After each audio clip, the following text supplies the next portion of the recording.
하나님 말씀 봉독하는 시간입니다. 우리 마가복음 1장 1절과 10장 45절인데요. 두 절의 말씀 함께 읽겠습니다. 우리 주의 말씀 경외하는 마음으로 불편하지 않으시다면 자리에 일어나셔서 우리 같이 말씀 읽겠습니다. 마가복음 1장 1절과 10장 45절입니다. 같이 한번 마가복음 1장 1절 우선 같이 읽겠습니다. 시작. 하나님의 아들 예수 그리스도의 복음의 시작이다. 한 번 더요. 하나님의 아들 예수 그리스도의 복음의 시작이다. 아멘. 마가복음 10장 45절입니다. 마가복음 10장 45절 시작. 인자의 온 곳은 섬김을 받으려 함이 아니라 도리어 섬기려 하고 자기 목숨을 많은 사람의 대속물로 주려 함이니라. 아멘. 잘 앉겠습니다. 네, 이렇게 예배 가운데 또 말씀의 나눔 현장에 함께하면 감사합니다. 우리 앞뒤 옆에 다시 한번 인사 나누겠습니다. 잘 보내셨습니까? 이렇게 건강하게 뵙게해서 감사합니다. 잘 보냈습니다. 물론 보니까 20세 이하는 별로 이렇게 표정이 안 좋습니다. 그러나 주께서 은혜 주실 줄 믿습니다. 추억이 될 거예요. 그때 억지라도 갔던 게 은혜였다라는 걸 고백하실 날이 있을 걸 믿습니다. 아멘.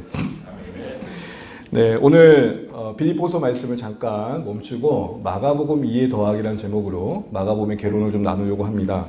원래는 이제 예배 후에 오후에 쓰려고 했는데 태풍도 좀 불고 문득 암울한 생각이 드는 거예요. 예배 후에 아무도 안 남을 것 같은 불길한 예감. 그거 아시죠?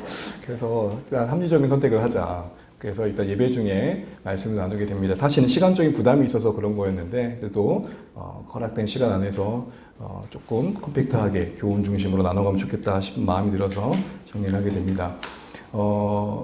일단 오늘 이 마가복음 이해를 더한다라는 그 전체적인 내용은 큰 흐름에서 마가복음을 어떻게 보느냐가 되게 중요한 텐데요. 그거 다루기 전에 우리의 기억의 희미함을 조금 상기시키기 위해서 지난주에 우리 말씀 잠깐 복습하죠. 여러분 다 잊어버려도 책꽂이는 있게 기억하고 계시더라고요. 책꽂이가 뭐냐 설명하면 그것도 잊고 있더라고요. 그래서 우리의 신앙을 비유하자면 우리의 행위와 우리의 삶이 책으로 비유될 때에 책을 그냥 홀로 세워둔다면 잠시는 설 수 있을지 모르지만 살짝 건들거나 흔들리면 넘어질 수밖에 없겠죠. 그래서 우리는 기댈 곳이 필요하다는 것이고 우리에게 기댈 곳을 약속해 주셨다는 것입니다. 그래서 우리의 신앙을 두 군데 기대야 되는데 우리가 건강한 하나님의 사람으로 살아가기 위해서 흔들릴 수밖에 우리 존재를 어디에 붙들어매야 됩니까? 먼저는 그리스도의 영원한 의. 영원하단 말은 예수님께서 한번 희생하여 십자가에서 흘리신 피가 그 값이 우리 모든 죄를 또 오고 가는 모든 세대의 그 죄를 씻기에 충분하다는 것입니다. 다시 죽으실 필요가 없다는 것이죠. 그 영원한 희생에 근거한 온전한 그리스도의 의에 우리가 기대어 있을 필요가 있다는 것입니다. 우리의 의는 늘 찢겨진 옷처럼 너덜너덜할 때가 많고 괜찮아 보이지만 사실은 가려워졌다 해도 감춰질 수 없는 하나님 앞에서의 버려야 될 것들을 품고 있는 존재들이지만 그리스도의 의로 하나님은 우리를 용납하신다고 그것이 영원하다는 것을 늘 잊지 말자는 거였습니다. 두 번째 우리가 기대해야 될 것은 뭐였습니까? 성령의 능력. 성령이 우리와 함께 하심을 잊지 말자는 것이고 그리스도 안에서 우리가 기뻐해야 된다. 주 안에서 기뻐해야 된다는 바울의 권면은 너희들이 받아들여졌다는 걸 잊지 말아라. 그러니까 신앙이 하나님 앞에 뭔가 받아들여지려기 위해 용 쓰는 게 아니라 이미 그 품 안에 있는 것을 아는 게 신앙이다. 근데 사실 정서적으로 우리는 그러기가 쉽지 않아요. 우리의 기억 속에 우리의 감정 속에 하나님은 저 멀리 계신 것 같다는 생각들이 널 많이 하고 정말 계신 건 맞는가 생각을 문득문득 할 때가 많지만 이거 하나는 분명히 말씀드리고 있습니다. 하나님의 기억 속에 여러분은 영원히 존재합니다. 그것 때문에 사는 거죠. 또한 성령의 내주하심 속에 천국의 순례 여정이 마칠 때까지 우리를 붙들어 주셔서 약속하고 계십니다. 또 우리의 힘과 우리의 방법으로 하는 게 아니라 성령의 능력으로. 이 성령의 능력으로의 말은 단말을 말하면 실패해도 다시 일어나는 거예요. 우리 힘을 의지하게 되면 실패의 순간이 무너짐의 순간이지만 성령님의 능력을 의지하면 안 되는 것이 더 겸손하게 되는 거죠. 그게 맞는 겁니다. 그리고 안 되는 게 우리를 그렇게 겸손으로 몰아가는 게 하나님의 방법이고요. 이와 같은 북엔 책 지지대를 통해서 우리 신앙이 자충우돌할 수 있지만 근데 아주 넘어지지 않는 삶을 살아가면 좋겠습니다.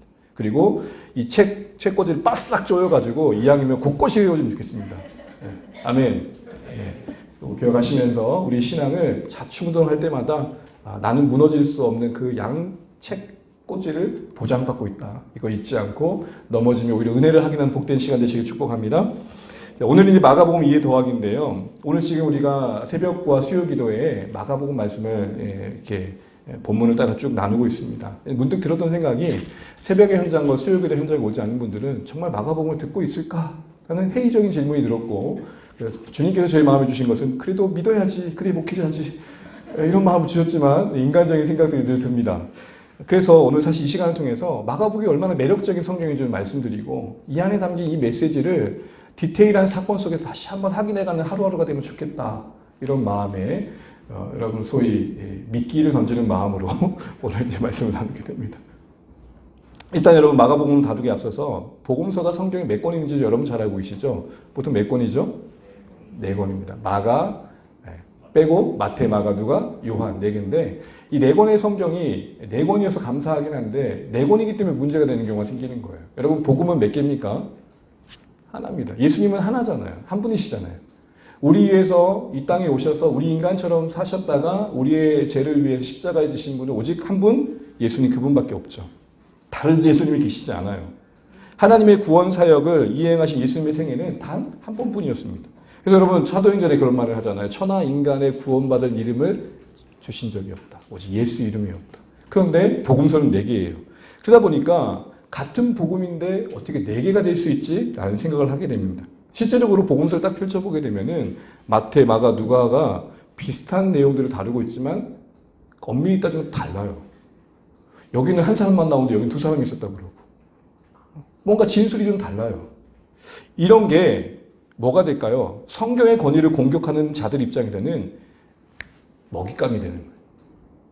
야, 이거 봐라. 성경이 하나님 말씀이라는데 이렇게 오순이 있네. 앞뒤가 안 맞네. 그러니까 이런 상황 속에서 소위 이거를 비평이라고 그러거든요. 비평. 이런 비평학자들이 성경을 난도질하는 거예요. 근데 여러분 여기서 다 설명할 수 없지만 이 난도질이 교회에 주는 유익이 있습니다. 순기능이라고 그러죠. 그게 뭐냐면 우리는 덮어놓고 믿었는데 이렇게 보니까 그런 게 아닌 것 같아. 그러니까 불신자의 시선으로 볼 때 성경이 못 믿어질 만한 모순된 부분도 우리가 잘 설명해 줘야겠다. 이런 학문이 나온 거예요. 그러니까 안 좋은 게 안 좋은 것만은 아니다. 교회 가운데 핍박은 항상 교회를 유익해 하는데 하나님께서 더 큰 그림 속에서 사용하셨다.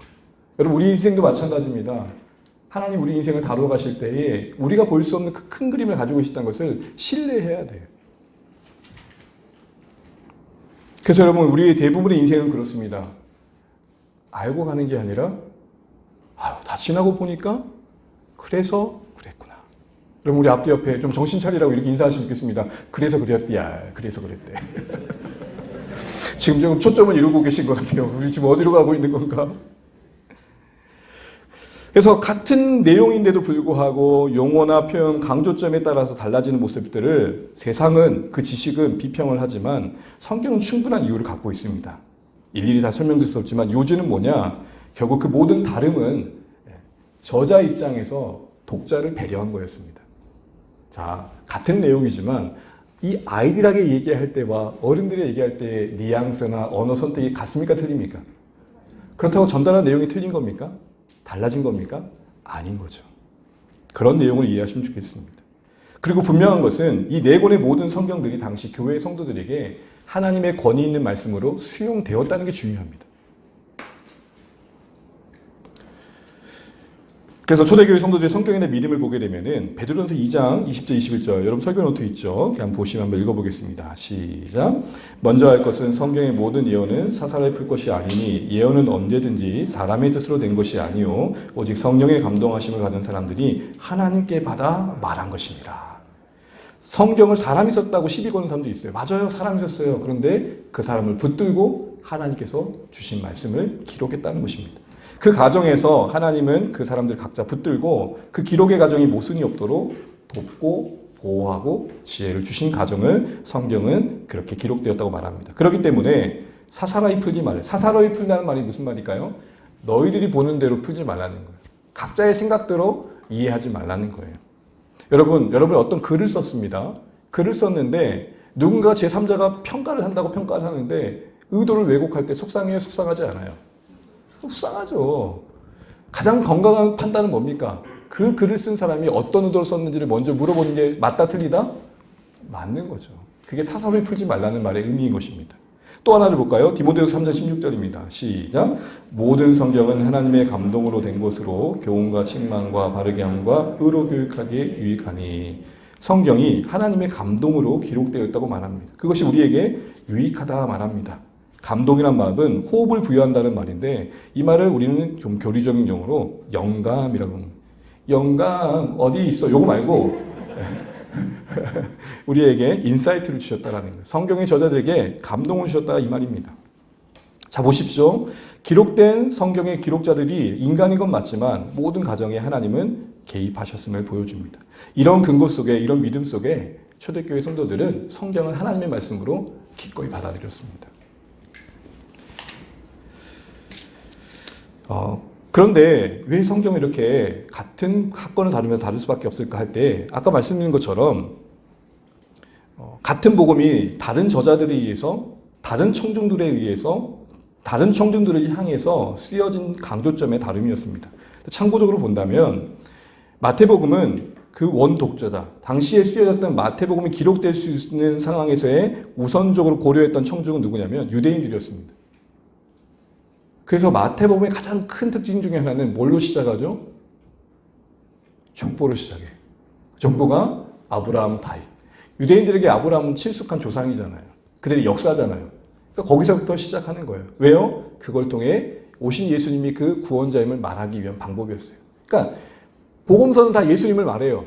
근데 그 예수님을 설명하기에 각자의 청중의 입장에서 필요한 것을 동원한다 생각하시면 돼요.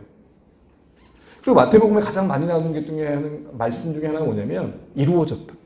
성취됐다. 구약에 이렇게 말했는데 이렇게 이루어졌다. 왜 그렇게 얘기할까요? 유대인들에게 구약은 너무 익숙하니까. 머리에 암송하고 있는 거니까.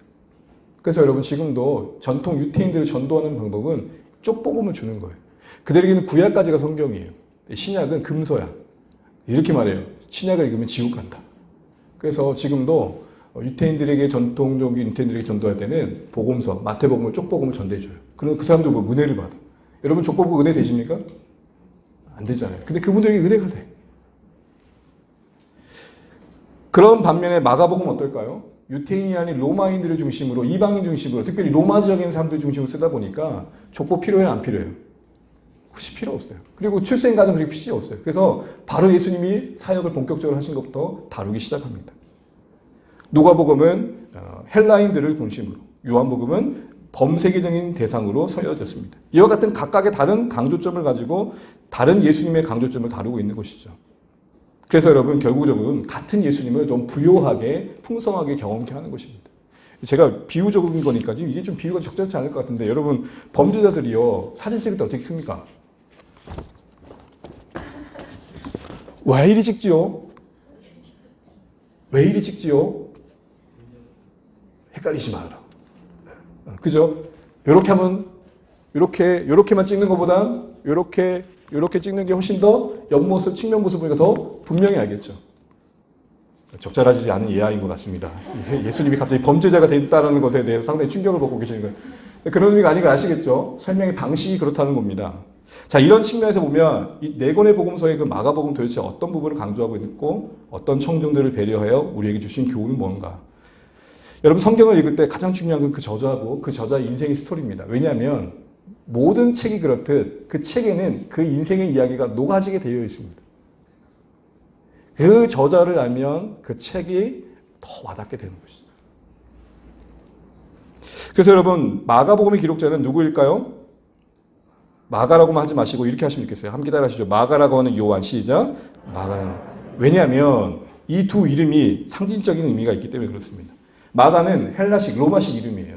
요한은 히브리식 이름이에요. 이 두 이름을 갖게 됐다는 것은 두 개의 국적을 갖고 있고 두 개의 언어 사용이 가능하다는 거예요. 그럼 바울이 또 다른 이름이 하나가 뭐죠? 사울이죠. 그래서 사도행전 13장 9절 이렇게 말해요. 한번 읽어볼까요? 시작. 바울이라고 하는 사울. 똑같은 형식을 지금 통계하고 있죠. 이 말은 바울과 사울이 같은 사람인데 이름을 각각 사울을 쓸 때가 있고 바울을 쓸 때가 있다는 거예요. 근데 종종 우리 이렇게 설교 들었어요. 바울이 다메섹 도상에서 회심한 뒤에 사울이 회심한 뒤에 은혜를 받은 다음에 바울로 이름을 바꿨다. 사울은 이름이 큰 자란 뜻이고 바울은 작은 자란 뜻이다. 이걸 뭐라 그러냐? 잘못된 말씀이다라는 거예요. 왜냐하면 이미 태어날 때부터 이름을 2개 갖고 있었던 거예요. 왜요? 이방 지역에 살았거든요. 그러니까 외국에서 태어난 거예요. 그러니까 그 국적을 가지고 태어나는 거예요. 그래서 그 나라의 국적과 그 언어에도 익숙했던 거예요. 사실 이 부분이 베드로는 유대인들 중심으로 사역을 하고 그리고 바울은 전 세계적으로 복음을 전할 수 있었던 요건 중에 또 하나였기도 해요. 이렇게 보면 하나님 우리 인생에 그 어느 거 하나 버리신 게 없는 것 같아요. 물론 아직도 100% 풀리지 않았습니다. 나는 왜 신학을 해 목회자가 될 거면 굳이 학부를 공대를 갔을까? 그리고 그 공대를 갔다 온 나의 입장에서 왜 울산은 그 공장을 보면서 나의 마음을 자꾸 이렇게 아프게 하는가? 저기 갔으면 벌써 연봉이 얼마야? 와 주여. 굳이 그 많은 공장이 있는 곳에. 저의 계획은 요수공단에 가서 10년 정도 돌보고 모아준 돈으로 빵집 차리는 거였습니다.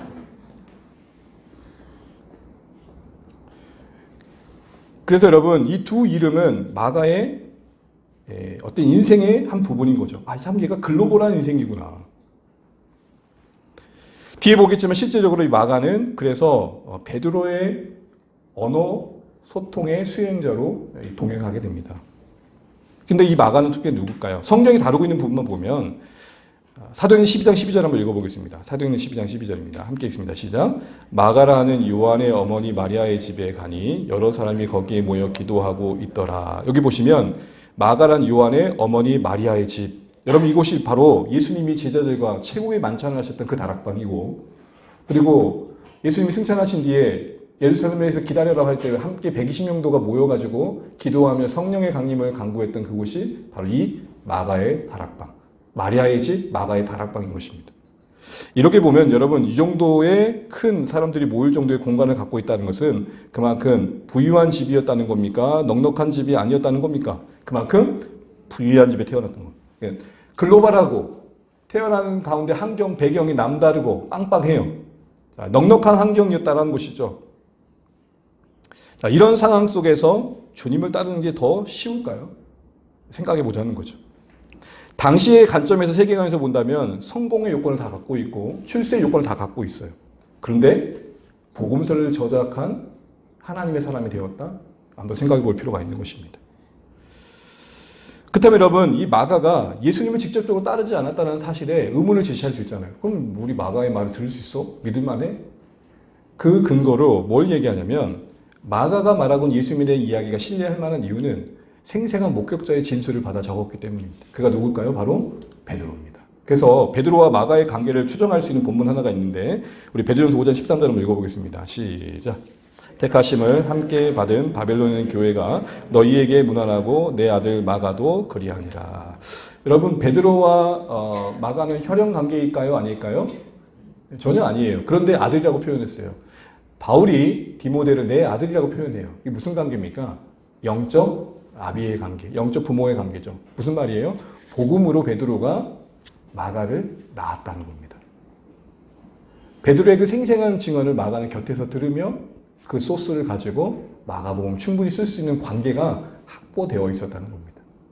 또한 문학적으로도요. 이건 좀 어려운 말이 쓰는데 당시의 근동의 문학의 특징 중에 하나가 어떤 위인을 다루고 어떤 사람을 다룰 때에 우리는 책을 쓰면 겉표지에 저자를 써야 안 써요? 쓰잖아요. 당시에는 겉표지에 이름을 쓰지 않고 책 맨 앞에 맨 뒷부분에 이름을 언급함으로 시그니처처럼 그 사람의 저자를 언급했다고 합니다. 그래서 마가복음을 그렇게 보니까 처음 부르시는 제자 가운데 누가 제일 먼저 나오냐면 베드로라는 사람이 나오고 마지막 부분에 결말 부분에 이름이 나오는 사람이 누구냐면 베드로예요. 그리고 유독 진행되는 가운데 제자들을 언급할 때에 제자들이라고 하지 않고 베드로와 그들이라고 말을 해요. 이런 거 보면 충분히 우리는 베드로를 통해서 마가가 예수님에 대한 생생한 이야기를 듣고 지금 당시의 청중이었던 로마 사람들에게 필요한 내용들을 전하기 위해 이 예수님의 이야기를 구조적으로 이렇게 담아내고 있다는 것을 추정해 볼 수 있는 것이죠. 한마디로 마가복음은 베드로의 증언과 진술을 듣고 마가가 자기 나름대로의 신학적 관점과 청중을 배려한 의도를 가지고 기록했다는 것입니다. 그런데 여러분 이 마가가 아픔이 하나 있어요. 과거의 이력 중에 하나의 아픔이 뭐냐면 잘 아시는 것처럼 바나바와 바울이 1차 선교 여행을 갈 때 동행하게 되는데 그때 동행하게 된 관계는 바나바의 생지란 말이 좀 어렵죠. 요즘 말하면 조카. 예, 바나바의 조카로서 바울과 알게 되면서 같이 선교 여행을 떠나요. 근데 어떻게 되죠? 사도행전 13장 5절에 보면 수행원으로 함께 동행하는데 13장 13절 우리 같이 한번 읽어볼까요? 거기 본문 있죠? 시작. 바울과 및 동행하는 사람들이 이르니 요한은 그들에게 떠나 예루살렘으로 돌아가고 버가의 지역에서 요한이 그만 돌아가요. 이유는 추정이 여러 가지가 있어요. 근데 버가의 지역이 산맥길이었어요. 높은 산이에요. 자, 추정해 볼 수 있는 것 중에 하나는 부유한 환경에서 자랐으니까 조금은 좀 약간 거칠게 자라진 않았겠죠. 생각보다 선교 여행이 만만치 않았던 거예요. 낯선 곳에 가는 것이 쉽지만은 않았을 거예요. 그러니까 용기가 없어져 도망갈 수 있었겠죠. 여하튼 도망가게 됩니다. 그런데 제가 신학교 신대원 준비할 때 이걸 어떻게 외웠냐면 마가가 버거워가지고 도망갔다. 어디서? 버가에서. 확실하게 외워지더라고요, 여러분. 버가에서 버거워가지고 마가가 도망갔습니다. 네. 갑자기 학원 수업이 되는 것 같아요. 보세요, 여러분. 그만큼 힘든 상황들을 경험했던 곳입니다. 근데 문제는 그 다음이에요. 2차 전도여행을 바울이 제안을 하면서 바나바와 함께 하려는데 바나바는 좀 은혜의 사람이었던 것 같아요. 용납이 컸어요. 그래서 마가도 데려가자 했는데 용납하지 못해요. 바울이 버럭 화를 내게 되고 옳지 않다 하며 서로 심히 다투는 가운데 바나바는 마가를 데리고 구브로로 가게 되고 바울은 실라를 데리고 1차 전도여행 때 방문했던 지역으로 가게 됩니다. 이렇게 해서 나뉘게 되는 일들이 있었던 거죠. 그런데 여러분 제가 이 이야기를 한 이유는 마가가 이런 실패의 경험이 있었는데 참 성경이 은혜로운 게 이 마가라는 사람의 캐릭터가 좀 매력적인 게 그렇게 끝나지 않더라는 거예요. 그렇게 사라지지 않고 어떤 과정이 있었는지 모르지만 한 10여 년 정도 뒤에 바울이 옥중에서 쓴 서신서에 이 마가의 이름이 어떻게 언급되냐면요. 골로새 4장 10절에는 골로새 교회에게 마가를 영접하라고 말하고 있고 디모데서 후서 4장 11절에는 나에게 정말 유익한 사람이다 라고 얘기를 하고 있어요. 여러분 가장 힘들 때 기억될 만한 사람이면 꽤 괜찮은 거 아닙니까? 여러분의 인생도 누군가에게 가장 힘겨울 때 기억되어질 수 있는 복된 생이 되길 축복합니다. 근데 마가가 원래 그랬냐고요? 아니잖아요. 바울이요. 여러분 제가 아까 말씀을 읽어드리지 않았지. 사도행전 15장 38절 이해해 보게 되면은 마가를 데려가자고 하는 바나바의 제안에 심히 다투었다고 그랬거든요. 온갖 욕설을 다 한 거예요. 그래가지고 그런 무슨 정신력을 가지고 선교를 간다고 마치 아빠란 마 그런 상황이었다니까요. 근데 관계가 회복될 수 있을까요? 제가 인생을 지금 많이 산 건 아닌데요. 그렇게 친밀했던 관계가 어떤 일로 깨어져 다시 원래 관계가 되는 가능성이 쉽지 않다? 쉽지 않아요. 왜요? 마치 아빠라마 이게 계속 떠오르는데 바울 볼 때마다 마치 아빠라마 저 인간이 나한테 저랬지 생각나죠. 근데 마가도 바울도 그 무엇도 나눌 수 없는 관계로 묶이게 돼요. 이게 복음이죠. 여러분 이러한 내용 통해서 우리 이거 하나 분명히 보게 됩니다. 마가의 인생을 보면 당시 기준으로 보면 주님을 따를 만한 인생이 아니었어요. 세상적인 성공과 출세를 꿈꾸기에 더 좋았던 여건이었기 때문에 그래요. 근데 마가의 그 인생의 그 환경의 넉넉함이 그에게 하늘을 가리지 않아요. 예수님은 그렇게 말씀하셨죠. 부자가 천국에 가는 게 바늘길을 통과하는 것 같다. 쉽다 쉽지 않다? 그러나 불가능한 건 아니다. 마가의 인생을 보세요. 그의 가지고 인생의 자원을 가지고 예수님을 따를 생각을 할 필요가 없었어요. 여러분 보통 예수님을 따르는 경우는 어떤 경우예요? 마음이 가난해지거나 삶이 가난해지거나 정말 하나님 아니면 안 되는 어떤 형편 아닙니까? 그런데 마가는 주님을 따르게 됩니다. 주님을 위해 평생을 드리게 됩니다. 그리고 그의 인생 속의 실패 속에서도 하나님은 그를 아름답게 빚어 오늘 이렇게 복되게 복음서를 쓰게 하십니다. 특별히 여러분 많은 학자들은 많은 연구의 결과는 이 마가복음이 내 복음성에 가장 먼저 기록된 복음이라고 말을 해요. 그리고 복음이란 단어가 가장 처음으로 등장하는 것도 마가복음이에요. 그러니까 우리 마가의 덕분에 복음이란 단어를 알게 된 거예요. 마가의 이런 인생 속에서 땅에 매여 살 수밖에 없는 그 인생을 깨우시고 불러서 하늘에 속한 자로 빌어가시는 복음의 능력을 봅니다. 그리고 그는 그가 경험했던 능력에 맞게 마가복음의 시작을 이렇게 선포해요. 1장 1절입니다. 한번 읽어보겠습니다. 시작. 하나님의 아들 예수 그리스도의 복음의 시작이라. 아멘. 참 제가 좋아하는 말씀입니다. 복음은 예수님이란 말이에요. 예수님은 하나님의 아들이시고 그리스도라는 것이 복음이라는 말입니다. 근데 이게 복음이라는 말은 유앙겔리우라는 말인데 이거는 당시에 어떻게 쓰여진 단어냐면 로마의 새로운 황제가 등극하게 되면서 새로운 시대가 열릴 때 유앙겔리온이라고 그랬어요. 이제 복음이다 그랬어요. 근데 이거를 예수님께 쓰고 있는 이유는 뭡니까? 예수님과 함께 시작된 새로운 나라, 그 하나님의 나라가 복음임을 연결시켜 말하고 있는 거예요. 이제는 황제가 복음이 아니라 영원한 왕이신 예수님이 복음이다. 그분이 만드신 그 하나님의 나라가 우리에게 기쁨이 될 것이다. 이렇게 얘기하는 거예요. 그런데 그 복음이 얼마나 능력 있는지 그 복음이 시작이 되게 한대요. 여러분 이 시작이란 말이요. 어디서 쓰여진지 아세요? 바로 태초에. 태초에 하나님이 천지를 창조할 때 태초란 말이에요. 시작이란 말이에요. 처음 시작. 요한복음 1장 1절에는 태초에 말씀이 함께 할 때 그 태초예요. 태초의 말씀으로 창조가 시작되어 새로운 세계가 열렸듯 복음이신 예수님과 그분의 사역에 의해 새로운 시대가 우리의 인생과 역사 속에 열리게 됨을 선포하는 겁니다. 여러분 이게 구라가 아닌 게 마가는 그 인생으로 증언하고 있는 거예요. 부와 명예가 전부인 줄 알고 살아갈 수밖에 없던 그 인생이 영원한 하나님 나라를 위해서 섬길 수 된 것 자체가 그 안에 일어난 새로운 시작이라는 거예요.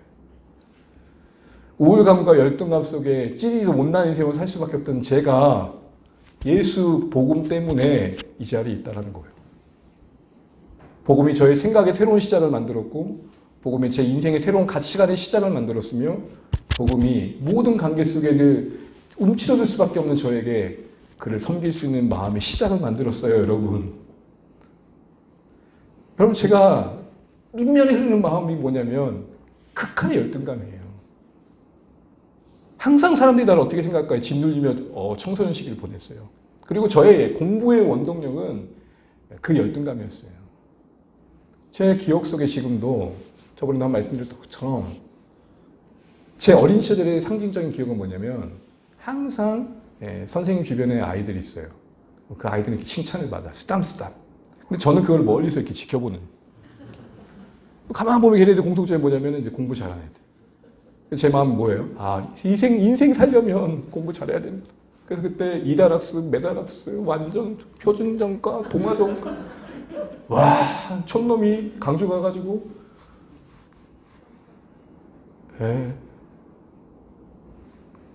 지금도 내 안에 깔려있는 마음이지만 복음이 새로운 시작을 만들어 누구를 만나든 당당하게 인생의 이야기를 나눌 수 있는 자리까지 하나님께서 만들어 주셨어요.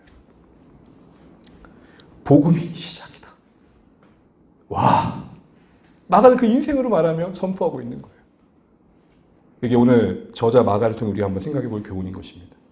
두 번째로는 이 마가복음은 그 수신자가 누군지를 분명히 알 필요가 있습니다. 앞서 말씀드린 것처럼 복음서마다 같은 사건을 조금 다르게 다루고 있는 이유는 저자가 입장에 볼 때 전하고자 하는 자들의 배려를 통해서, 그러니까 전하는 자들의 형편과 상황을 배려했기 때문입니다. 다시 말해 청중이 달랐기 때문입니다. 가장 큰 이유가 그거예요. 마가복음의 수신자는 누구라고요? 바로 로마 이방인 성도들이에요. 특별히 로마 지역에서 살았던 성도들을 말합니다. 그래서 여러분 마가복음을 보게 되면 그들을 고려한 흔적들이 곳곳에 가득해요. 여러분 주변에 보게 되면은 나의 형편과 처지를 고려해서 배려해준 손길들을 경험할 때 여러분 마음이 어떠세요? 겁나 성질난다, 따뜻해진다. 대단. 저 사람 나를 배려해서 저렇게 해주는구나. 그래서 여러분 성경 곳곳을 보게 되면 마가복음에는 다른 데서는 자주 등장하지 않는 아람어가 등장하고, 왜냐하면 예수님 당시에는 언어는 아람어였거든요. 그래서 여러분 패션 오브 크라이스트 영화를 보면 아람어가 나오잖아요. 근데 이거를 당시에 로마 사람들이 듣기 편한 헬라어로 번역해주는 그 장면이 곳곳에 나와요. 대표적인 게 달리다굼이죠. 달리다굼이 뭐였죠? 달리다굼이 라틴어로 소녀야 콤 일어나라. 그래서 여러분 이제 성경 언어로 애들 깨우세요. 콤 일어나. 저 덥다. 그래서 그런 흔적들이 보게 되고요. 두 번째로 가장 중요한 거는 로마 사람들 당시에는 좀 약간 실용적인 걸 추구했어요. 복잡한 걸 싫어했어요. 이렇게 단편적이고 또 분량도 그렇게 많은 걸 좋아하지 않았어요. 얘기가 길어지면 잘 듣지도 않았어요. 그래서 그런지 이 마가복음은 다른 복음서와 다르게 예수님의 가르침의 분량이 상당히 적고 대신 예수님이 행하신 기적의 이야기가 더 많고 그 기적도 어떻게 다루냐면 되게 디테일하게 묘사해요. 말씀 하나 보여줄까요? 마가복음 5장 2장 3절에 보게 되면은 귀신 들렸던 거라사 지역에 있었던 귀신 들렸던 자가 나오잖아요. 2장 3절을 보기에는 이 귀신에 대한 소개가 이만큼 분량이 나와요. 보시면 더러운 귀신들이 나와요. 근데 그 귀신을 묘사하는데 어떻게 묘사하냐면 아무도 그를 쇠사슬에 매일 수 없고 여러분 고랑과 쇠사슬에 매였어도 쇠사슬을 끊고 고랑을 깨뜨렸으며 그리하여 아무도 그를 제어할 힘이 없다. 근데 마태복음 8장은 같은 사건을 다루는데 그 사람은 어떻게 당시에 언급해요? 무덤 사이에 있었다. 느낌이 다르죠? 여러분 같은 이야기도 맛깔나게 하는 사람이 있어요. 그렇죠? 겁나 재밌게 하는 사람이 있어요? 보세요. 없어요? 있죠. 마가는 진짜 당시 사람들이 들을 때 마치 눈앞이 펼쳐지듯 생생하게 표현했던 거예요. 그래서 한번 비교해 보세요. 같은 사건인데 마가는 조금 더 디테일해요. 표현이. 이런 것들이 다 뭘까요? 바로 당시의 청중을 고려한 거예요. 특별히 또한 가르침보다는 행동으로 움직이신 예수님의 모습이 많이 나오고 또 유독 특징이 뭐냐면 즉시, 고시란 말이 많이 나와요. 마치 이와 같아요. 책을 넘길 때 느긋하게 넘기는 게 아니라 이렇게. 그렇다고 못 알아먹게 넘기는 건 아니고 충분히 러닝 타이밍을 고려하되 사건과 사건 사이에 여유를 두지 않고 빨리빨리 넘김으로써 듣는 사람에게 지루함이 주지 않도록 했다는. 이것은 무슨 말일까요? 생생하게. 다른 복음서와 다르게 역동성 있게 시제 또한 과거의 이름에도 불구하고 현재형을 써요. 자, 이런 모든 것들이 다 뭘까요? 바로 마가가 로마 성도들의 형편과 상황과 기질과 그 모든 상황들을 고려한 겁니다. 또 하나 그 수신자들의 형편 속에 생각해 볼 것들이 그 기록된 시기를 보면 알게 됩니다. 이 마가복음의 정확한 기록 시기는 아무도 몰라요. 다만 추정하는 그 기간은 로마로부터 교회가 큰 핍박을 받게 되는데 가장 큰 핍박을 받았던 계기는 여러분 잘 보기처럼 검은 고양이 네로 황제 때예요. 이때 이 약간 사이코적인 이 왕이 자신의 실수를 기독교인들에게 덤탱이 씌우게 되고 그러면서 대대적인 핍박이 이루어지게 돼요. 그 상황 속에서 교회가 자연스럽게 어려움을 겪을 수밖에 없었던 거죠. 그래서 고난과 핍박 가운데 있는 이 성도들을 고려해서 어떻게 이해하느냐? 마가복음은 다른 복음서와 다르게 유독 십자가를 향해 묵묵히 걸어가신 예수님의 모습을 더 포커싱해요. 조명해줘요. 16장 중에 뒤에도 다루겠지만 무려 6장의 분량이 8일의 시간을 다루는데 십자가를 지는 일주일이 시간이에요. 3년의 분량은 10장에서 다루고 있는데 일주일은 6장이 다룬다면 그 분량이 상당히 큰 거죠. 그만큼 뭐예요? 거기에 집중시키고 있는 거예요. 여러분 가끔 제가 그 영화 감독이 생각이 안 나는데 홍콩 영화 한참 유행할 때 이 감독은 그 모션을 표현할 때 폭행 장면, 이렇게 폭력 장면은 보통 이렇게 빠르게 진행해 맞잖아요. 그 감독은 항상 뿌뿌뿌뿌뿌 이렇게 마저도 빠빠빠빠 이렇게 받고 꼭 그렇게 슬로우로 만드는 감독이 있었어요. 의도가 뭘까요? 포커싱 하는 거예요. 또한 이 교회가 핍박받고 있는 상황 속에서 그들에게 따뜻한 하나님의 사랑을 이야기해줘요. 여러분 지나칠 수도 있겠지만 이 마가복음의 독특한 게 뭐냐면 장수 절수에게 헷갈릴 수 있으니까 4장 34절을 기점으로 그 전에는 갈릴리 중심으로 사역을 하세요. 이스라엘 백성들 중심으로. 그러다가 비유를 다 말씀하신 다음에 저 건너편으로 가자 하고 풍랑을 만난 뒤에 거라사 귀신 들린 자를 고치시고는 왔다 갔다 하면서 이방 땅을 도세요. 그러면서 가만히 보니까 유대인들에게만 기적을 베푸신 게 아니라 이방인들이 똑같이 기적을 베푸세요. 병자를 고치시고 귀신을 쫓으세요. 더 분명한 거는 오병이어의 사건을 이스라엘 백성들 중심으로 베푸신 사건이라면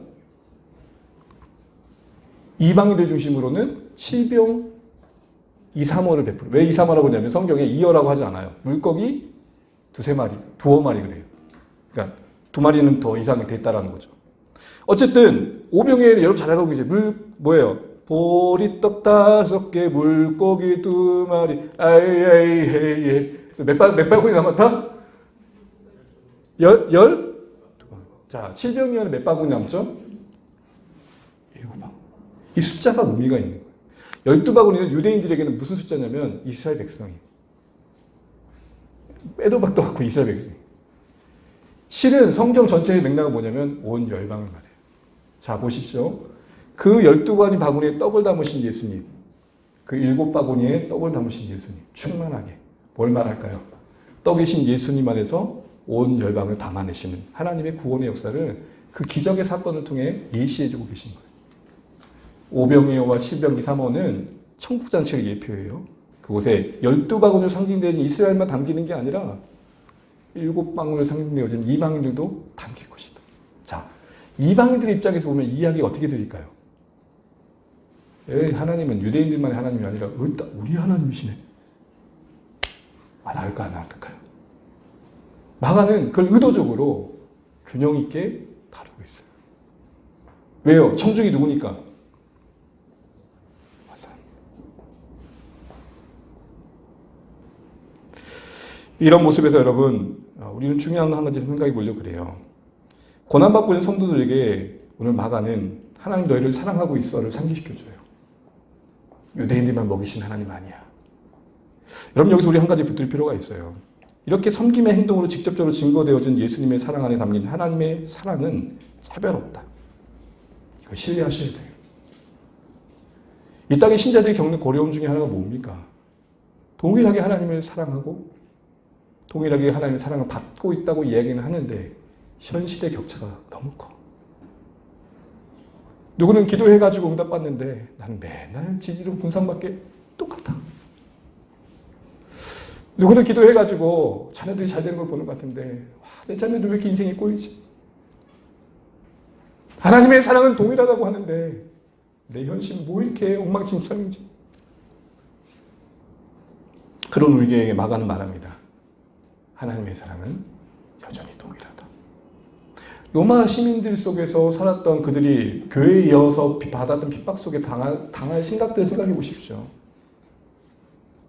얼마나 그들 스스로 그들의 형편 속에서 고립감을 느꼈겠습니까? 사랑하는 주 안에 가족 여러분, 우리 다 다릅니다. 겪는 인생의 이야기도 다를 것입니다. 그러나 우리를 품으신 하나님의 사랑은 동일합니다. 십자가 아래 우리를 품으신 그 사랑은 같습니다. 그러니 그것이 어떤 현실적인 걸 가지고 누가 더 사랑받네, 난 사랑 덜 받네 이런 식으로 접근하시면 안 되고 그 다름과 격차가 각자의 소명과 하나님의 섭리 아래 넉넉히 품어지시기를 주님으로 축복합니다. 두 번째 생각해 볼 수 있는 것은 이렇게 마가는 디테일하게 로마 사람들이 혹여라도 불편할까 봐 그들의 상황과 형편을 배려해 그들의 언어적인 습관을 고려해가지고 단순화시켜서 전합니다. 우리에게 배울 것이 있어요. 여러분, 교회가 어느새 담은 낮추려고 노력하고 있는데 우리는 새가족과 불신자도 받아들이기 준비되지 않은 모습을 많이 봐요. 우리는 당연스럽게 쓰는 언어는 그들에게는 잘 들릴까요? 안 들릴까요? 잘 안 들려요. 딱 이렇게 경험해 보시면 돼요. 여러분 절에 가셔가지고 새가족으로 들어가가지고 안내를 한번 받아보세요. 이 기도하는 것부터 이거 어떻게 해야 될지, 이렇게 해야 되는 건지, 합장을 해도 이렇게 해야 되는 건지, 이렇게 해야 되는 건지 헷갈릴까요? 안 헷갈릴까요? 그래서 최대한 교회는 VIP들의 입장에서 이게 어떻게 드려질지까지 고려해 설명해 줄 필요가 있고 이야기해 줄 필요가 있어요. 또한 우리 입장에서는 바가는 그들에게 어쨌든 들려지는 말씀 되기 위해 노력했던 것처럼 우리의 현실적인 상황에 하나님의 말씀이 들려지는 게 필요하고 그래야 끝까지 순례의 갈 수 있다는 것입니다. 그래서 마가는 예수님의 복음을 그들에게 적시적으로 전했던 거예요. 설교자의 책임이 뭘까요? 오늘 이 시대에 살아가는 성도님들에게 이 말씀이 박물관의 말씀이 아닌 오늘 우리의 말씀 될 수 있다는 것을 알려드릴 수 있도록 제 스스로 최선을 다해야 되는 것이죠. 인간의 언어의 능력이 분명 한계가 있지만 최대한 일상의 언어 속에서 하나님의 언어를 담아내려고 노력해야겠죠. 또한 여러분들도 말씀을 들을 때에 하나님 나의 인생 속에 분명 필요한 말씀을 주실 것에 대한 기대감을 가지고 하나님의 말씀을 가까이 해갈 필요가 있는 것입니다. 이쯤 되면 여러분 마가복음 유튜브 매일 들어야겠다는 생각 문득문득 들지 않습니까? 그러면 이제 끝내도 돼요. 아직도 아닌 것 같다. 그러면 갑니다. 그래서 마가복음은 어떤 내용을 다루냐면은 다른 복음서와 다르게 예수님의 생애를 상당히 심플하게 얘기해요. 그림 하나 보여줄까요? 우리 수요일 때 잠시 봤던 건데 세 가지 구조로 나눕니다. 그 다음, 아까 보지 말고, 다 눌러주세요. 세 가지 구조가 뭐냐면 1장에서 8장까지 해서 갈릴리 일대 그 주변에서 하신 사역을 보여주고 2막에서 사람 나온 거 있죠. 2막에서는 예루살렘을 향한 여정을 보여주세요. 그리고 3막에서는 예루살렘에서의 사역을 보여주세요. 안 나오나요, 자매님? 아, 그래요? 그러면 일단 그래서 1막, 2막, 3막의 단순한 구조를 담아냅니다. 그래서 여러분 8장 27절까지는 갈릴리와 그 부근의 사역을 하시죠. 그래서 세례 요한의 사역이 소개가 되고 그리고 예수님이 세례를 받고 시험 받은 뒤에 곧장 하나님 나라가 선포되고 설교하시고 축사와 병고침으로 예수님의 사역이 진행됩니다. 그러면서 하나님 나라가 시작되는데 갈릴리를 머물지 않고 모든 지역에 확장이 되는 걸 보게 돼요. 그러면서 무리들이 반응을 보이죠. 대표적인 무리가 누굽니까? 바로 종교 지도자들. 그들은 저항하고 예수님의 사역에 대해서 상당히 멸시하게 됩니다. 또 하나는 새로운 교훈과 그 권능에 흠뻑 빠져가지고 따르는 무리들이 있었죠. 그러나 그들은 자기들의 필요를 위해서 따랐던 겁니다. 이러면서 점점 예수님의 사역과 함께 무리들이 만들어지기 시작합니다. 복음은 선명하게 선포되면 우리 가운데 분명한 입장을 만듭니다. 그러면서 두 번째로는 이렇게 갈릴리 사역이 어느 정도 마치면서 예수님이 누구신가를 분명히 드러내신 다음에 올랄라 됐네요. 두 번째는 8장 28절부터 10장 52절까지 예루살렘 올라가신 여행이 나와요. 이게 참 중요해요. 여기서 자주 나오는 게 뭐냐면 길 위에서. 그래서 시작이 빌립보 가이사랴부터 시작됩니다. 너희는 나를 누구라 하느냐. 여정의 시작이 그래요. 그 베드로가 멋진 고백을 하죠. 주는 그리스도시요 살아계신 하나님의 아들이십니다. 그리고 홀몬산에 올라가서 다신 뒤에 가버나움으로 가셨다가 유대 지역으로 쭉 내려가신 여정이 진행됩니다. 근데 독특한 건 뭐냐면 이 여정 중에 무려 3번이나 고난받으심을 말해요. 나 죽는다. 근데 부활할 거야.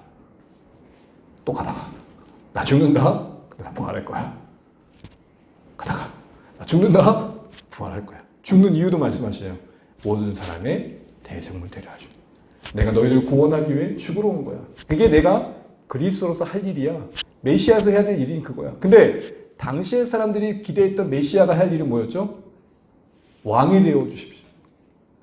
저 우리를 짓밟고 있는 로마를 하나님 깡그리 무들어 주시고 우리 다시 한번 다윗 왕국을 재건해 주십시오. 옛 명성을 회복시켜 주십시오. 우리 조금 좀 폼나게 해주십시오. 여러분 신앙생활에서 이왕이면 조금 어깨 좀 피면 좋지 않습니까? 꼭 양가 2개 든 것처럼 이렇게. 근데 우리는 사실 그렇게 기대했던 것들을 얻지 못한 격차 속에 힘들죠. 이게 내가 기도를 못해서 그런 건가? 11조를 안 해서 그런 건가? 봉사를 안 해서 그런 건가? 우리의 고단한 현실에 더 큰 하나님의 생각보다는 당장의 내 원함의 피로가 채워지지 않는 것에 대해서 괴로워하죠. 여러분 그거 기억하셔야 됩니다. 하나님이 우리에게 주시고자 하는 채워주고자 하는 피로와 우리의 원함은 다를 수 있습니다. 그런데 대부분 우리는 원하는 게 필요한 거죠. 애들은 더 그래요. 애들은 부모님이 주고자 하는 필요보다는 지들이 원하는 게 필요해. 그래서 뭘 하죠? 때를 쓰는 겁니다. 그들에겐 그게 기도입니다. 우리와 다르지 않다는 것입니다. 그런데 여러분 이렇게 예수님이 곳곳에서 그들의 잘못된 메시아관을 교정시켜줌에도 불구하고 소위 전문용어로 동상이몽이라고 그러죠. 같은 길 가면서 딴 생각하고 있는 제자들. 뭔 생각하죠? 누가 큰지를 따져요. 예수님이 바로 앞에 내가 너희를 위해 죽을 거야 라고 하는데 둘이 뭘 싸워요? 네가 크냐 내가 크냐 싸우고 있어요. 이게 얼마나 언밸런스 하냐고요. 그리고는 10장에서 곧 죽을 거라 말씀하신 뒤에 누가 몰래 와요? 이것들 로비 스트리트에 기질이 있어갖고 야고보와 요거가 싹 와가지고 예수님 좌우 하나 말씀해 주십시오. 안기부 하나 주시든지 행정부 하나 주시든지. 여러분, 예수님의 제자들의 모습에서 이 여정에서 예수님이 의도하셨던 모습을 기대하지 못하게 됩니다. 전혀 나타나지 않아요. 그래서 어떤 장면이 나오냐면 이 여정의 앞뒤에 독특하게 마가복음은 맹인이 치유받는 사건을 두 개를 양쪽 떡하니 둬요. 이걸 전문용어로 뭐라고 그러냐? 한번 따라해 주시죠. 샌드위치. 맹인의 치유 사건 1, 2를 가까스에 두면서 이들의 문제점을 지적하는 거예요. 너희들은 지금 제대로 못 보니까 엉뚱하게 말하는 거예요. 여러분, 이 말을 바꿔 말하면 뭡니까? 우리가 예수님을 따르는 게 이렇게 미역미역거리고 왜 이렇게 갈등하고 분명치 않을까요? 만왕의 왕 우리 주 예수 그리스도의 영광이 여러분 눈에 밝게 안 보이기 때문입니다. 그분이 안 보이니까 따라가는 게 영 야리까리한 거예요. 하나님의 아들이 이 땅에 와 십자가에 지신 그분이 영광의 하나님이라는 게 보이는 인생들이 보이는 태도는 다른 것입니다. 그래서 따름 앞에 전제될 게 뭐냐면 봄입니다. 봄. 봐야 따릅니다. 그래서 예수님은 그들에게 보고 제대로 따르라고 양쪽에 맹인 두 사람의 회복의 사건을 보여요. 특별히 그런데 한 맹인은 바로 뜨지 않고 조금씩 뜨게 하시죠. 뭘 말하는 걸까요? 예수님도 인정하시는 거예요. 너희들의 고집스러운 그 생각과 뼛속 깊이 새겨진 너희들만의 생각이 바뀌기에는 시간이 필요함을 나도 안다. 그러나 다만 너무 오래 머물지 않았으면 좋겠다. 이런 가운데 여러분 우리가 배우는 교훈이 있습니다. 바로 우리가 정말 제대로 예수님을 보고 있는가라는 것입니다. 그리고 우리의 신앙 현실은 어찌 보면 어둠인 이유가 하나님 입장에서 나의 삶을 헤아리기보단 내 기대 속에서 신앙을 동원하고 있는 어둠 때문에 그렇지 않는가. 그러고 나서 여러분 마가복음 11장부터 예수님이 입성하시면서 나귀를 타고 들어가시죠. 그리고 무화과나무 저주하신 사건도 나오고 성전도 정결케 하십니다. 그러면서 논쟁이 시작되고 붙잡히시게 되고 결국엔 십자가에 못 박히신 가정을 밟게 됩니다. 그리고 이 마가복음은 예수님의 부활의 사건과 함께 맞춰지게 됩니다. 이 말씀을 통해서 이 부분을 통해서 우리는 신자의 길은 그리스도의 길을 가는 것임을 알아야 되고 그리스도의 길을 제대로 알고 가기 위해서는 예수님을 바르게 알아가야 됩니다.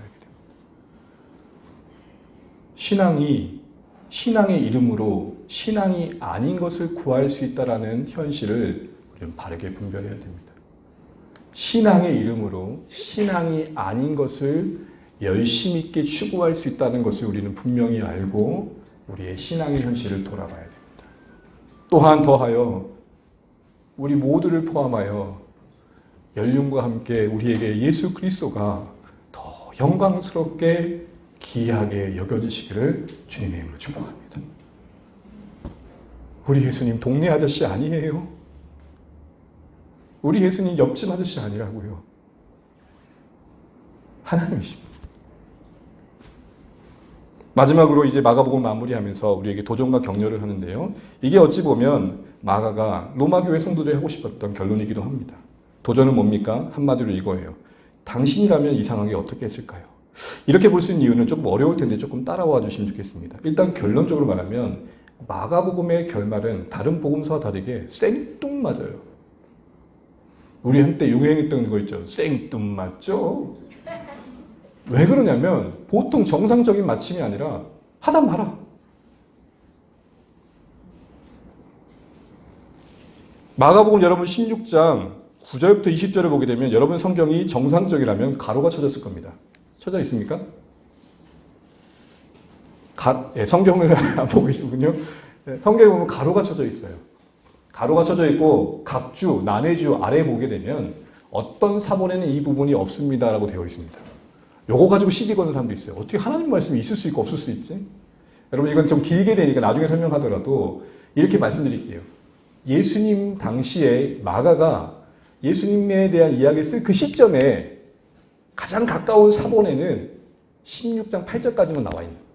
근데 뒤에 2, 3, 4기 뒤에 초대교회가 움직이 한참 활발할 때 쓰여졌다는 데는 9절부터 20절 들어가 있는 거예요. 자, 그러면 여러분 상식적으로 볼 때 마가가 쓴 거라고 보여주는 가까운 서신서는 없다면 어디까지가 진짜겠어요? 8절까지가 마가가 쓴 거고 9절부터 20절까지 후대의 교회가 이게 좀 끝이 좀 애매하다. 그래서 첨가하되 아무거나 첨가한 게 아니라 마태복음 참조하고 누가복음 참조하고 사도행전 참조해서 요약처럼 정리해 놓은 거예요. 왜요? 8절까지 읽고 나면 영 이게 생뚱맞거든요. 근데 여러분 한번 생각해 보세요. 마가가 정신이 없어서 이렇게 했을까요? 쓰다가 불이 났을까요? 이런 걸 뭐라 그래요? 의도가 있다 그러는 거예요. 여러분 가끔 우리가 제스처나 운변을 할 때 이렇게 말하죠. 수사학적으로 그러잖아요. 여러분! 걔가 여러분 왜 이러고 있을까요? 그 다음 뭔 말할까 궁금하고 좀 궁금해지죠? 아닌가? 뭔가 좀 상대방에게 이런 수사적인 요법을 통해서 충격 요법을 통해서 관심을 축구하고 뭔가 생각하게 하는 거잖아요. 마가복음은 어떻게 끝나냐면요. 8절까지 말하면 한마디로 부활의 현장을 목격하도 놀래가지고 무서워하면서 아무 말 하지 않는 여인들의 모습이 나와요. 무슨 말일까요? 8절까지 맞춰졌다는 것이 마가의 의도라면 이런 전혀 갑작스럽게 맞춰진 당황스러운 이 결말은 한마디로 열린 결말이 되어져서 놀라움과 두려움에 떨고 아무 말 하지 못한 여인들의 모습을 통해서 당시에 청중이었던 성도들이 생각해 보라는 거예요. 너였으면 어떻게 해볼래? 그렇게 예수님께서 수없이 부활한다고 말씀하셨는데 그 약속을 듣고도 그 현장 앞에서 놀라 자빠져가지고 못 믿고 있는 저들의 모습을 보면서 너희 같았으면 어땠을 것 같아? 이 얘기하는 거예요. 더하여 그 뒤에 우리는 뻔하게 알아요. 이 무서워했던 여인들이 어떻게 변했는지 제자들이 어떻게 변했는지 어떻게 알아요. 다 알고 있어요. 그러면서 그들에게 생각하게 하는 거죠. 어떻게 하면 우리가 부활 이후의 삶을 써갈 수 있을까? 다시 말해 이런 갑작스러운 열린 결말의 구조는 부활 소식을 접한 당신은 어떻게 할 것인가를 묻는 역할을 하고 있고 그 물음을 받고 있는 당사자들에게는 부활 이후에 그러니까 애매하게 맞춰진 이 여백을 우리의 삶으로 채워야 될 동기부여를 하고 있는 거예요. 이런 의도적인 결말 속에서 마가는 도전을 하고 있는 거라는 것입니다. 여인들의 두려움과 침묵을 통해 당시 고난 중의 성도들을 돌아보게 하고 있다고요. 너희 같았으면 어땠을 것 같아? 그러면서 도전하는 겁니다. 그 열린 결말의 여백에 너희들이 이제 부활의 의미가 담긴 삶으로 채워가면 좋겠어. 그러면서 도전만 하고 있는 게 아니라 마지막으로 그들은 뭘 하고 있냐면 격려도 합니다. 왜냐하면 당시의 성도들이 겪었던 핍박이 너무 잔인했거든요. 문헌을 보게 되면은 뜨거운 납을 데펴가지고 녹여가지고 사람들이 죽이는 거예요. 그리고 독사가 디그디그한 주머니에 집어넣어가지고 죽이기도 하고 어떤 경우는 동물의 시체, 그러니까 껍데기를 벗겨가지고 이렇게 씌워가지고 맹수들에게 던져주는 거예요. 맹수들은 개인 줄 알고 묵고 그래서 여러분 이 말씀이 히브리서의 말씀이 나와요. 우리 한번 읽어보겠습니다. 어떻게 당시 교회가 핍박받았는지 한번 읽어보겠습니다. 시작. 또 어떤 이들은 조롱과 비난도 받았으며 돌로 치는 것과 토불을 켜는 것과 시험과 칼로 죽임을 당하고 양과 염소의 가죽을 입고 유리하며 궁핍과 환난과 학대를 받았으니 여러분 무슨 말이에요? 여러분 하나하나 보세요. 이게 얼마나 잔인합니까? 여러분 이런 현장에 우리가 던져졌을 때 얼마나 공포스럽겠어요. 신앙을 부인하는 게 딱 좋겠죠. 실제적으로 이런 공포감에 예수님을 믿지만 참이 예수 믿겠다고 말하지 못했던 사람들이 많았던 거예요. 마가는 그래서 자신의 인생을 걸고 얘기하며 제자들을 들이면서 얘기하는 거예요. 우리를 보라는 거예요. 실패했나요? 예수님을 부인하셨나요? 그래서 후회하고 괴롭고 있나요? 저희를 보세요. 두려워하는 여인들을 보시고 복음서 내내 엉뚱한 말하고는 제자들의 실패를 보시고 결국 예수님이 붙잡혀 갈 때 모두 도망간 걸 보세요. 여러분 마가복음에 나오는 하나의 장면이 나오는데요. 다급하게 배혼 임무를 버리고 벗은몸으로 도망갔던 청년이 나와요. 마가복음 14장 52절에 벌거벗은 몸으로 도망갔던 청년이 나오는데 이 사람이 누굴까요? 많은 학자들은 마가라고 얘기해요. 자기의 부끄러움을 거기에 담아내고 있는 거예요. 익명으로. 마가 자신의 부끄러운 모습을 보여주고 있어요. 왜일까요? 우리도 다 그랬어요. 우리도 그렇게 예수님을 공포스러운 분위기 속에서 많이 부인했어요. 그런데 우리를 보세요. 하나님께서 어떻게 고쳐 쓰셨는지. 제자들을 보세요. 어떻게 변화됐는지. 여러분 소망을 가지세요. 여러분 힘을 내세요. 그러면서 힘을 내라고 주는 교훈 하나가 있습니다. 마가복음 15장 39절 읽고 마치겠습니다. 함께 읽습니다. 시작. 예수를 향하여 있었던 백부장이 그렇게 숨지심을 보고 이르되 이 사람은 진실로 하나님의 아들이었도다 하더라. 저는 감격을 받았습니다. 복음서 내내 엉뚱한 말만 하는 제자들, 자기의 욕구를 따랐다는 무리들과는 다르게 십자가 아래 그 생생한 음성을 들었던 이 백부장, 그 가슴 한편에 복음의 씨앗이 뿌려져 그의 고백이 하나님의 아들로 예수를 고백합니다. 마가복음 1장 1절이 뭐였죠? 하나님의 아들 예수 그리스도의 복음의 시작이라. 예수님이 하나님의 아들이심을 선포합니다. 그런데 그 선포가 공허한 메아리가 아니라 흩어 뿌려져 어느 누군가의 심령에 심겨져 하나님의 아들이라는 신앙의 고백을 만들었음을 여러분 보십시오. 복음은 실패하지 않습니다. 다 부인하는 것 같고 각자의 욕망을 따라 예수를 추구하는 것 같지만 그런 중에 바로 로마의 한 군인이 그들을 핍박하고 있는 그들 가운데 한 사람이 예수를 믿고 하나님의 아들이라고 고백하는 현장을 말해준 이유가 뭘까요? 복음은 실패하지 않는다. 그래서 겨자씨들과 그랬던 거예요. 겨자씨를 뭐라 그러죠? 그냥 겨자씨라고 하잖아요. 모든 씨보다 작은 이 씨가 심겨져 큰 그늘을 만들어 새가 구할 것이다. 특별히 작다고 하지 않고 모든 씨보다 작다 했던 이유가 뭘까요? 그게 너희의 형편이다. 너희의 모습일 것이다. 어쩌면 한국교회 모습이죠. 한국교회 모습은 감춰진 겨자씨와 같아요. 아무도 다들 무시해 멸시해요. 저게 뭐라고 하고 그래요. 그러나 우리가 말씀대로 하나님의 은혜 안에서 살아갈 때에 큰 그늘이 되어져 만들 주의 나라의 모습은 상상 밖 그 나라다. 여러분 마가복음의 1장 1절에 예수는 하나님의 아들이다 라고 했던 선포가 아무에게도 다 부인되어져 거절되다가 십자가 아래서 그 음성을 생생하게 들었던 한 백부장 군인의 심령 속에서 심겨져 저 사람은 하나님의 아들이다. 멋지잖아요. 주 안의 교회가 이 땅에 심겨져 무엇을 만들지는 모르지만 저도 그 심령 가운데 하나님의 아들이시다 예수는 고백을 만들어낼 것을 기대해 보자는 거죠, 여러분. 그래서 내일부터 유튜브 채널을 켜시고 새벽과 수요기도의 말씀을 좀 들어 구독, 좋아요, 알림.